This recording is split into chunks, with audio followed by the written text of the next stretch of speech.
Good day all guys! So ayan, today is morning and ganito lang yung ganap here. So dito sa province, pag morning may mga nag-iikot, nagtitinda sila ng mga isda, mga ganon. And guys, pag nasa province ka and then morning, ganito kasarap magpainit sa araw talaga. Kaya ayan, makikita nyo yung mga bagets. Kahit umaga pa lang, panay laro na dyan sa may court. And yung motor dito, FYI, ginagawa ng nilang bike.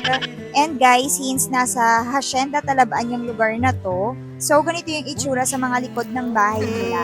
So ito na yung tubuhan. So napakalawak niyan guys, hanggang dulo yan. And punong-puno talaga ng tanim ng tubo. And since season ng tubo, yung dito sa front, ayan, na-harvest na nila yan and tataniman nila ulit ng panibago. And since ito yung first day na nakaburol yung lola namin, so yung mga tito ko dyan is ayun, bumili sila ng mga pagkain. So mag-stay kami dito ng mga ilang araw para makasama yung aming lola. So ito guys, lunchtime na, so tamang kain lang kami dyan. And ito, buat-buat ng mga babies. Since meron mga babies dito. And ito naman yung tita ko na OG na manicurista ng Gamban. Yun, ganun pa rin. Napakagaling niya pa rin talagang mag-manicure.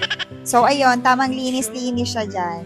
Ayan, since lamay nga, may mga naglalaro na ng mga sugal, mga ganon. Ayun, napaka-chill lang ng araw na yan. So, dito guys, ang sarap dito magpahangin-hangin. As in, makakalanghap ka talaga ng fresh air. So, ayan, si Papa, tamang pitas dyan. Kinakain daw yan.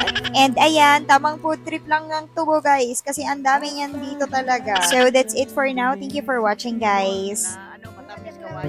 And started reading about me.